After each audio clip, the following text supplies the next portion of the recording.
let's take a look at what to do if the passenger seatbelt for your Tesla has seemingly disappeared. So you can see on the other side here, we've got the seatbelt. It's easy to find. But over here, if we're going to clip somebody into the back here, it's like the seatbelt just isn't there anymore.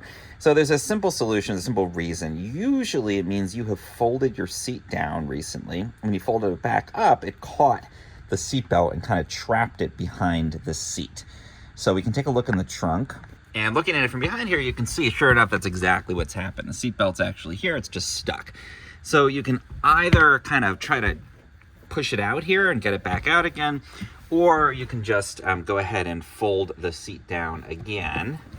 I'll do both sides with this button. And then when we fold it back up, we're just gonna be careful to make sure that the seatbelt doesn't get stuck on this side of the seat. And if we do that properly, you can see it's now coming out where it should be. And then I can go around to the other side. And there it is again, no problem where it's supposed to be.